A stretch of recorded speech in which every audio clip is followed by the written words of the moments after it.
চতুর্থ শ্রেণীর প্রিয় শিক্ষার্থী এস আল দাস আর ইউটিউব চ্যানেল থেকে তোমাদের সবাইকে স্বাগতম। আজকে তোমাদের জন্য আরও একটি নতুন ভিডিও নিয়ে এসেছি। ইংরাজি মডেল প্রশ্ন সেট নম্বর 8।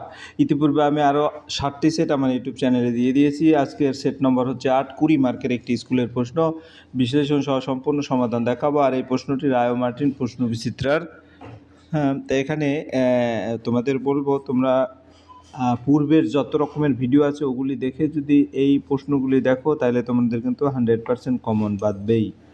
কাজে তোমরা যারা এখনও আমার চ্যানেলটিকে সাবস্ক্রাইব করোনি তারা এখনই চ্যানেলটিকে সাবস্ক্রাইব করে বেল আইকনটি প্রেস করে দাও। এরকম আরও অনেক ভিডিও পাওয়ার জন্য আমি সকল বিষয়ের প্রশ্ন এবং উত্তর আমার ইউটিউব চ্যানেলে দিয়ে দিয়েছি।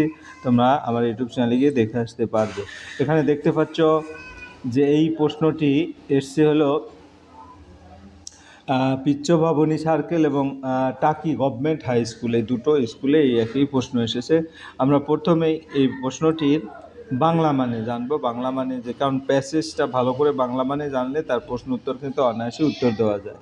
তো প্রথম প্রশ্ন, in those days there lived an old woman, সেই সময় সেখানে একজন বৃদ্ধা মহিলা বাস করতো। She was the oldest woman in the village, তিনি গ্রামের সবচেয়ে বয়স্ক মহিলা ছিলেন।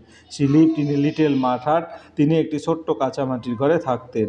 হার hut was beside a paddy field, তার ঘরটি একটি ধান ক্ষেতের পাশে ছিল।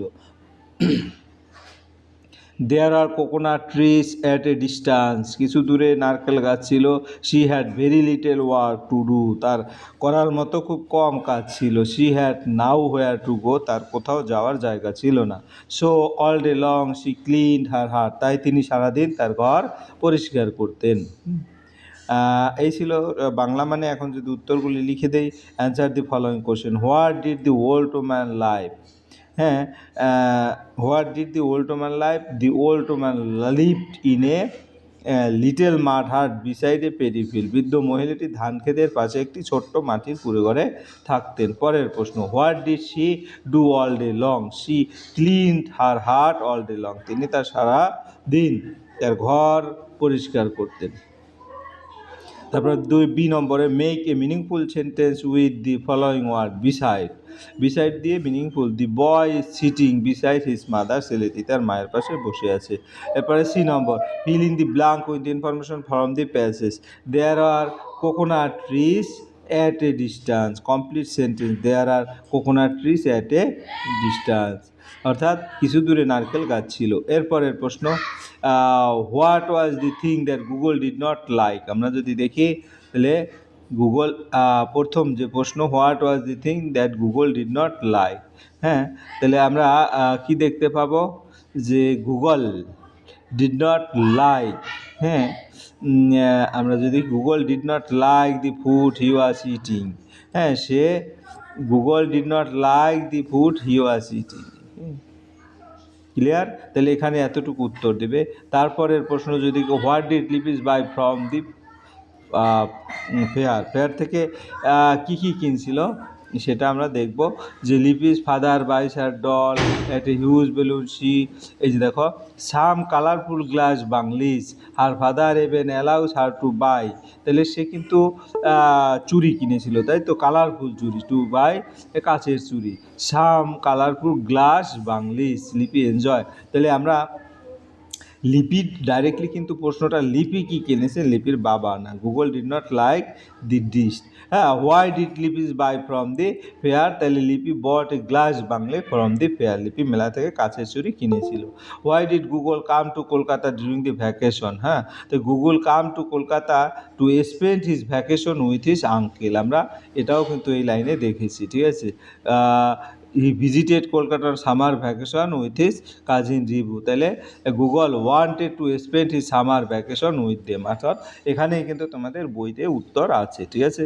এভাবে তোমরা উত্তরগুলি খুঁজে নিয়ে দেবে। What was the result of the old woman sweeping? হ্যাঁ, the old woman looked angrily at the sky, stopped raining at once. She ordered the sky could not stop raining. His eyes were full of dust with her all sweeping, অর্থাৎ সে যা ঝাড় দিয়েছিল সব কিছু তার চোখে গিয়েছিল। The result of the old woman sweeping was a big heap of dust.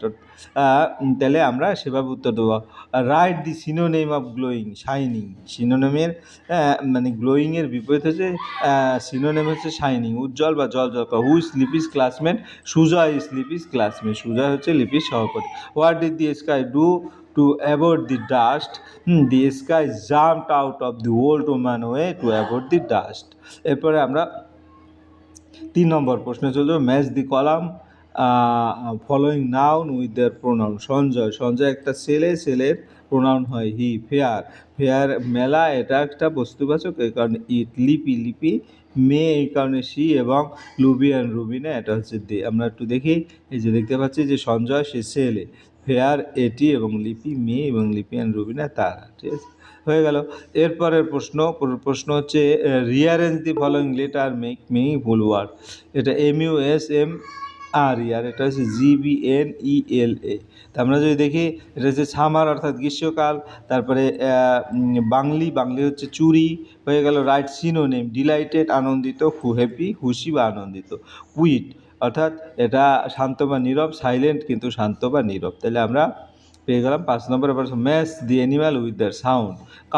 Cows হচ্ছে মো, তারপর শিপ হচ্ছে ব্লি, স্নেক হচ্ছে হিস, আর টাইগার হচ্ছে রোয়ার। এভাবে তোমরা উত্তর বলো। তাহলে আমরা যদি বলি কাউ হাম্বা ডাকে, শিপ মেমে করে ডাকে, স্নেক ফোঁস করে, এবং টাইগার গর্জন করে। রোয়ার হচ্ছে গর্জন করা। এরপরের প্রশ্ন, underline the common gender in the following sentence. The student are going out for a picnic. এখানে কমন জেন্ডার কোনটা? The student. তারপরে দি সার্ভান্ট ইজ সুইপিং দি, এখানে বাংলার স্টুডেন্ট হচ্ছে ছাত্র বা ছাত্রী উভয়, আর সার্ভান্ট হচ্ছে চাকর বা চাকরানি উভয়। Right T for true and F for false statement in the given. Articles are there 3 types, এটা true।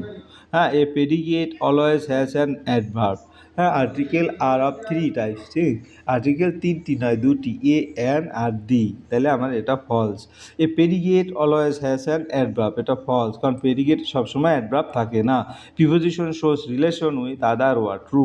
প্রিপোজিশন অন্য শব্দের সঙ্গে সম্পর্ক বোঝায়। টাইগার হাউলস, এটা ফলস। বাঘ, হ্যাঁ, কারণ টাইগার কিন্তু হাউলস করে না, হ্যাঁ, সে কী করে? রোয়ার, গর্জন করে। এরপরে আমরা পরের প্রশ্ন যাব। Identify the gender of the following word. Winter কোন জেন্ডার? উইন্টার যদি বলি নিউটার জেন্ডার, কারণ নপুংসক লিঙ্গ জড়বস্তু। তারপরে অস্ট্রেলিয়া নিউটার জেন্ডার, অস্ট্রেলিয়া নপুংসক লিঙ্গ। দেশ বা স্থান ফ্রেন্ড কমন জেন্ডার, উভয় লিঙ্গ, ছেলে মেয়ে দুজনেই হতে পারে। 10 নম্বর, change the number of the following word. Number universities, এই TI, এই ওয়াইটা বাদ দিয়ে IES হয়েছে, ইউনিভার্সিটি এক বচন। তারপরে ম্যান সার্ভ্যান্ট হচ্ছে একজন পুরুষ চাকর, মেন সার্ভ্যান্ট হচ্ছে একাধিক পুরুষ চাকর। এরপরের প্রশ্ন, আইডেন্টিফাই দি প্রিপোজিশন 11 নম্বর, হ্যাঁ, of the following word. This হচ্ছে থার্ড পারসন, এটা কি বলছে? পারসন অফ দি ফলোয়িং, এটা থার্ড পারসন। দিস তৃতীয় পুরুষ, থার্ড পারসন। এরপরে identify the type of the following sentence. Stop talking, এটা হচ্ছে ইম্পারেটিভ সেন্টেন্স। স্টপ টকিং একটি আদেশমূলক বাক্য, তাই এটা imperative sentence. Identify the kind of noun.